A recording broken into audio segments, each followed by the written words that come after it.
그 중고등부 아이들이 앞에 나와서 춤을 춘다라는 건 어떻게 보면 이 아이들의 전부를 내려놓고 추는 것 같아요. 근데 이번에 선신예배 준비하면서 아이들이 정말 많이 컸다 생각하는 게 다른 때보다 더 적극적으로 하더라고요. 보실 때 얼굴 표정이 어땠는지 모르겠지만 굉장히 적극적으로 임했던 그런 모습이었어요. 느껴지셨나요? 이제 영상 같은 경우도 제가 임원들에게 이번에 영상들은 너희가 만들자 딱 얘기만 한마디 꺼냈더니 이렇게 만들어 왔더라고요. 나름대로 그 상반기를 보내면서 우리 친구들이 많이 컸구나, 의젓해졌구나, 그런 것들을 많이 느꼈던 그런 시간이었습니다. 오늘 함께 읽은 본문은요, 사도 바울의 간증입니다. 바울의 간증은요, 사도행전에서 총 3번 등장하고 있는데요, 이 간증들을 가만히 살펴보면 소개되는 상황이 다 달라요. 첫 번째 간증은 사울이라는 사람이 어떻게 예수를 만났는지를 객관적으로 소개하고 있고요. 두 번째 간증은 바울이 예루살렘에서 잡힌 이후에 그 자기 종족 이스라엘 사람들 앞에서 내가 이렇게 예수를 만났다라는 그런 맥락에서 간증하고 있는 내용이고요. 그리고 오늘 함께 살펴볼 이 세 번째 간증은 바울이 잡혀서 로마로 이송되기 전에 당시 로마 총독과 그 유대의 왕이었던 헤롯 아그리파 2세 앞에서 했던 자기 간증입니다. 특별히 이 세 번째 간증에서는요, 바울이 그리스도인들을 어떻게 박해했는지에 대한 이야기를 언급하고 있습니다. 우리 본문 10절에서 11절을 함께 살펴보도록 하겠습니다. 10절에서 11절 시작. 예루살렘에서 이런 일을 행하여 대제사장들에게서 권세를 얻어가지고 많은 성도를 옥에 가두며 또 죽일 때에 내가 가편 투표를 하였고 또 모든 회당에서 여러 번 형벌하여 강제로 모독하는 말을 하게 하고 저희를 대하여 심히 격분하여 외국성까지도 가서 핍박하였고. 바울이 예수 믿는 사람들 이렇게 핍박했다라는 거예요. 바울이 왜 그렇게 그리스도인들을 박해했을까요? 그 이유는 예수를 그리스도, 즉 구원자로 믿는 일이 하나님을 대적하는 일이라고 믿었기 때문이에요.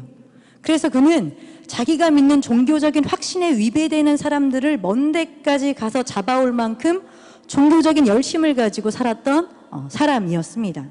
그런 바울의 생애를 바꿔놓은 사건이 하나 등장을 하죠. 예수 믿는 사람들을 잡으려고 다메섹이라는 곳으로 가던 도중에 무엇이 바울 앞에 등장했나요, 여러분? 우리 13절을 함께 볼까요? 13절 시작. 왕이여, 때가 정오나되어 길에서 보니 하늘로서 해보다 더 밝은 빛이 나와 내 동행들을 둘러 비추는지라. 무엇이 바울 앞에 등장하냐면 빛이 등장했다라는 거예요. 그런데 그 빛이 어땠냐면 해보다 더 밝은 빛이었다라는 거죠. 이전의 간증들에서는요, 이 빛을 그냥 환한 빛 이렇게 이야기하거든요. 그런데 이 세 번째 간증에서는 해보다 더 밝은 빛이 나를 둘렀다라고 그 빛을 묘사하고 있어요. 그리고 바울이 음성을 하나 듣죠. 우리 14절을 함께 읽도록 하겠습니다. 시작. 우리가 다 땅에 엎드러짐에 내가 소리를 들으니 히브리 방언으로 이르되 사울아 사울아 네가 어찌하여 나를 핍박하느냐. 가시채를 뒷발질하기가 내게 고생이니라. 여러분, 가시채를 뒷발질하기가 내게 고생이다 이렇게 말하고 있는데요, 가시채를 뒷발질한다는 말이 무슨 뜻일까요? 가시채를 뒷발질한다. 그 가시채라는 것은 끝이 뾰족한 그 쇠나 가시를 박은 채찍을 말해요. 보통은 소나 짐승을 부릴 때 사용하는 채찍인데 이 채찍으로 채찍질을 하면 소가 너무 아파요. 아프니까 어떻게 하겠어요? 뒷걸음질을 친다라는 거죠. 그러니까 예수님이 왜 바울에게 이런 말씀을 하셨느냐? 이런 말이죠. 네가 열심을 다해 내 삶을 살아가고 있다. 너는 그게 앞으로 나아가는 삶, 성공한 삶이라고 알고 죽으라고 달리는 것 같지만 실상 네 삶은 힘들기만 할 뿐 한 걸음도 앞으로 나아가지 못하고 있는 그런 삶을 네가 살아가고 있다. 이 말씀을 하시는 거죠. 바울에게 진짜 빛이 비치자 바울의 삶에 실체가 드러나고 있는 겁니다. 바울은 그의 삶을 충분히 성공했다라고 생각할 이유들이 있었어요. 그는 종교적으로 가장 엄격했던 바리새파였습니다. 우리는 바리새파 그러면 되게 나쁘게 생각을 하잖아요. 그런데 당시 유대인들에게 가장 존경받는 사람들이 바로 이 바리새파였어요. 그리고 바울은 당시 모두가 그 문화에서 공부하고 싶어 했던 가말리엘이라는 사람의 제자였습니다. 이건 엄청난 학벌이었죠. 신앙에 있어서도 그 누구도 부럽지 않을 만큼의 열심과 진념을 가지고 있었던 사람이 이 바울이었어요. 그리고 지도자들의 신임을 받은 자였고 회당에서 형벌을 가할 수 있을 만큼의 권한을 가진 자이기도 했습니다. 여러분, 이만하면 꽤 성공한 삶이었다라고 할 수 있잖아요. 배우기도 많이 배우고 사람들의 존경도 받았고 권력도 있었고, 아마 당시를 사는 청년들에게 롤모델이 누구냐라고 물으면 단연코 바울이 아니었을까 싶을 만큼 그는 여러 가지 면에서 완벽했던 사람이었습니다. 그런데 호련히 나타난 그 빛에 그의 삶이 비춰지자 누구보다도 성공했다라고 생각했던 그의 삶은 실상은 한 걸음도 앞으로 나아가지 못한 삶이었음이 드러나고 있는 거죠. 왜일까요? 그의 삶에 예수 그리스도가 없었기 때문입니다. 그를 죄에서 구원할 예수님이, 그래서 하나님과 그 사이에 막힌 담을 헐어줄 예수님이, 그래서 그에게 영원한 생명으로 다시 호흡하게 해줄 그 예수 그리스도가 그의 삶에 없었기 때문이죠. 그렇게 진리의 빛이 그에게 비치자 예수가 없는 그의 삶이 헛되다는 것이 비로소 드러났던 것입니다. 그리고 이제 그 헛된 삶에서 벗어나 누구를 드러내며 살라고 말씀하시냐면 16절을 다 같이 읽겠습니다. 시작. 일어나 내 발로 서라. 내가 내게 나타난 것은 곧 내가 나를 본 일과 장차 내가 내게 나타날 일에 너로 사함과 증인을 삼으려 함이니. 예수가 정말 살아있다는 것을 이제 증거하는 증인이 되라는 것이죠. 그것을 통해 무엇을 하라는 걸까? 살펴보면 18절을 함께 읽어보겠습니다. 시작. 그 눈을 뜨게 하여 어둠에서 빛으로, 사단의 권세에서 하나님께로 돌아가게 하고, 죄사함과 나를 믿어 거룩게 된 무리 가운데서 기업을 얻게 하리라 하더이다. 여전히 그 빛을 알지 못하고 여전히 영적으로 앞을 보지 못하는 그들의 영적인 눈을 네가 이제부터 뜨게 하라는 거예요. 그래서 어둠에서 빛으로 그들을 인도해 놓으라는 거죠. 사도행전 26장에서의 바울의 간증은 바로 이 빛을 무지무지 강하게 강조하고 있습니다. 여러분, 빛하면 성경에서 어떤 사건이 가장 먼저 떠오르시나요? 빛. 한번 중고등부에게 짜지 않았는데 물어볼게요. 여러분, 빛하면 성경에서 어떤 사건이 가장 먼저 떠오르시나요? 아, 그렇죠. 창조 사건이 가장 먼저 떠오르죠. 그 창조 때 빛이 했던 첫 번째 기능이 무엇이었는지 살펴보도록 하겠습니다. 우리 창세기 1장 4절을 다 함께 읽도록 하겠습니다. 시작. 그 빛이 하나님의 보시기에 좋았더라. 하나님이 빛과 어두움을 나누사. 여러분, 빛이 했던 첫 번째 기능은 어둠을 구별시키는 거였어요. 그게 빛의 역할이었다라는 거죠. 하나님께서 창조하실 때 맨 먼저 빛을 드러나게 하신 이 빛이 그럼 뭐냐? 이 빛이 뭘까요? 많은 사람들이 이 빛을 햇빛으로 생각하고 있는데 사실 해와 달과 별들은 넷째 날 창조됐어요. 그래서 첫째 날 창조했던 빛은 단순히 햇빛을 말하는 게 아니다라는 거예요. 분명히 처음에 창조했던 그 빛이 그 가지고 있는 의미가 있을 거라는 거죠. 그럼 이 빛이 상징하는 것이 뭘까? 여러분, 하나님은 우리가 눈으로 볼 수 없는 분이잖아요. 우리가 감히 보거나 인지할 수 있는 분이 아니잖아요. 그런데 하나님이 창조하신 창조 세계는 우리가 볼 수 있는 세계거든요. 다시 말해서 하나님께서 창조를 통해 우리가 볼 수 있는 가시의 세계로 자신을 드러내 주셨다라는 거예요. 그래서 이 세계는 본질상 하나님을 볼 수 없지만 그런 이 세계에 자신을 조금이라도 볼 수 있고 느낄 수 있도록 그분을 계시해 주셨다라는 거죠. 그래서 이 빛은 하나님의 계시를 상징합니다. 성경은 예수께서 빛으로 이 땅에 오셨다라고 기록하고 있거든요. 우리 요한복음 8장 12절을 함께 읽도록 하겠습니다. 시작. 예수께서 또 일러 가라사대 나는 세상의 빛이니 나를 따르는 자는 어둠에 다니지 아니하고 생명의 빛을 얻으리라. 무슨 말이냐? 보이지 않는 하나님을 우리가 볼 수 있도록 하나님이 육신을 입고 나타나 주셨다는 거죠. 그분이 바로 예수 그리스도시다라는 거죠. 따라서 예수 그리스도 자체가 하나님의 또 다른 계시인 거예요. 그런 의미에서 예수 그리스도가 빛이신 거죠. 그 빛을 통해 우리는 우리에게 생명을 주시는 하나님께로 나아가게 되는 거죠.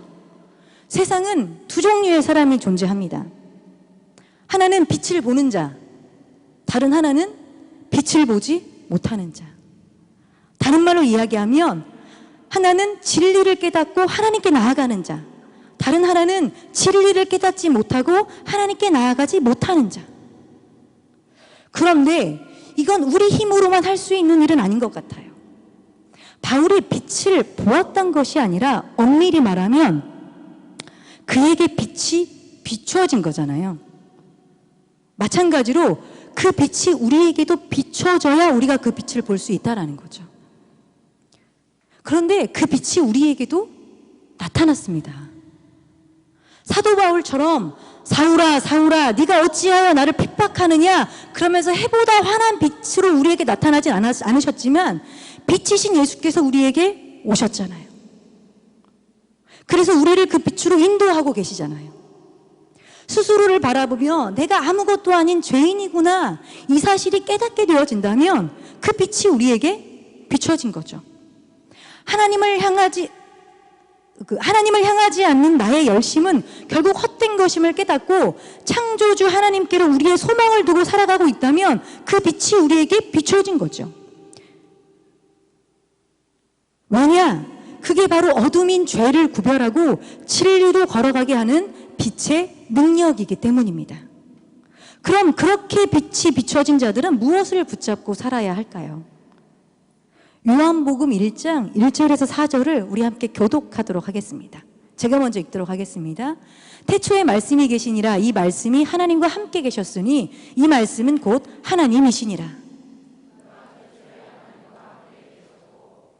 만물이 그로 말미암아 지은 바 되었으니 지은 것이 하나도 그가 없이 된 것이 없느니라.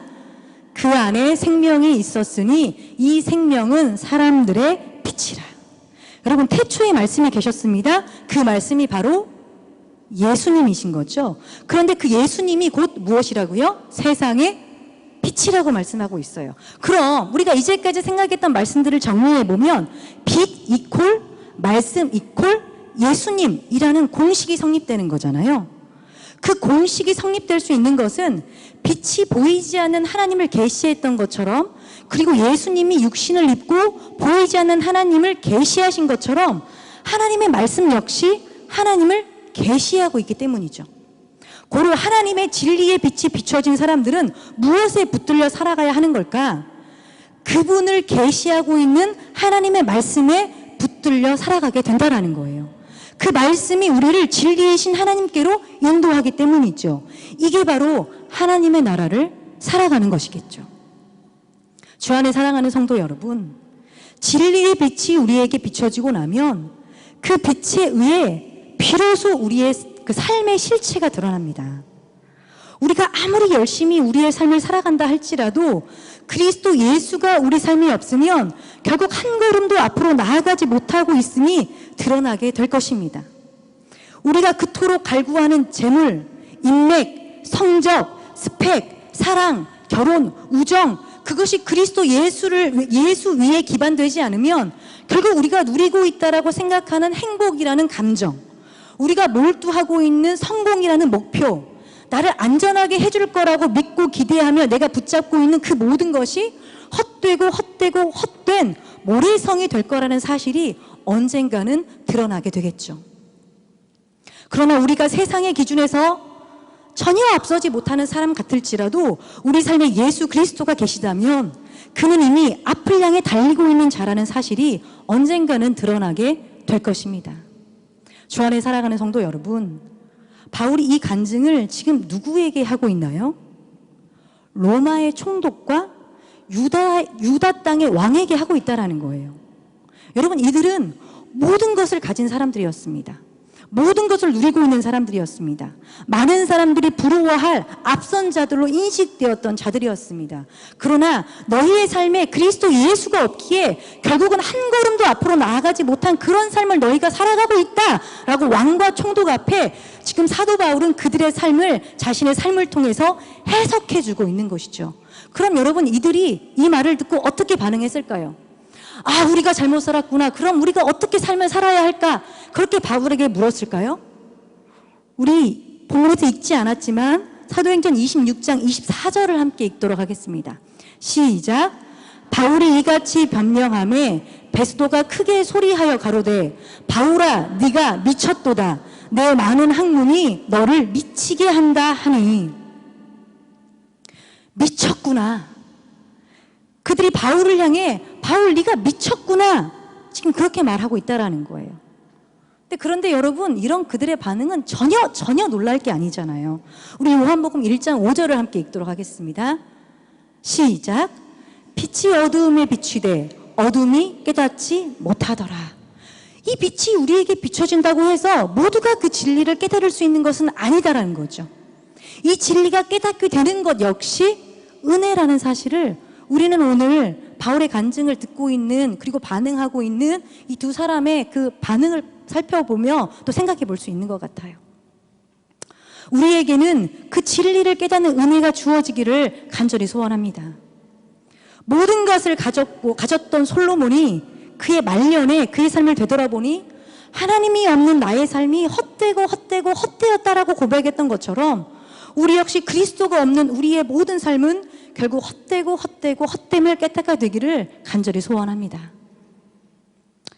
오늘 우리는 중고등부 헌신 예배로 모였습니다. 주 안에 사랑하는 여러분, 성적 중요하죠. 좋은 대학을 가고 그 좋은 대학을 가기 위한 좋은 학원을 가고 조금 더 안정적인 연봉이 높은 직장에 들어가고 그 모든 것이 중요할 수 있죠.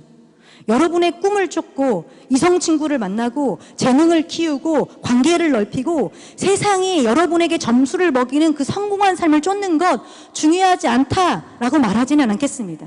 그러나 그것들을 쫓다가 예수 그리스도와 멀어지게 된다면 그것은 실상 한 걸음도 앞으로 나아가지 못하는 삶이라는 것을 기억하며 살아가는 여러분 되기를 우리 주님은 간절히 원하십니다. 그 모든 것을 빛이신 예수 그리스도 안에서 할 수 있는 여러분 되기를 주님은 간절히 소원하십니다. 진리의 빛이 비춰진 이후 바울의 삶이 완전히 달라졌습니다. 자기를 성공한 자로 만들어준 그 모든 자리와 권리가 이제 그에게는 배설물과 같아졌죠. 그리고 그는 그가 본 그 진리의 빛을 증거하며 살아가는 자가 되었습니다. 그게 빛을 본 사도 바울이 받은 사명이고 우리의 사명이기도 합니다. 여러분, 꽃이 아무리 예쁘게 포장되어 있다고 하더라도 뿌리가 없다면, 뿌리가 없는 이상 그 꽃은 이내 곧 메말라 버리게 되죠. 마찬가지입니다. 주님 없는 우리의 삶은 아무리 풍성해 보여도, 아무리 잘 나가 보여도 그 끝은 메마름이라는 사실을 우리는 기억해야 합니다. 따라서 영원하지 않은 것을 위해 영원한 것을 포기하며 사는 우리가 되는 것이 아니라 영원한 것을 이미 가졌기에 영원하지 않은 것을 배설물처럼 여기며 살아가는 우리 중고등부 되기를, 그리고 우리 중앙의 모든 성도님들 되기를 간절히 소망합니다. 그리고 우리에게 비춰진 그 빛을 우리 주변에 바라며 살아가는 우리 모두 되길 주님은 오늘도 기대하십니다. 그 빛이 지금도 우리에게 비춰지고 있습니다. 다 함께 기도하시겠습니다. 이 시간 함께 기도하기를 원하는데요. 먼저 지금 우리가 무엇을 쫓아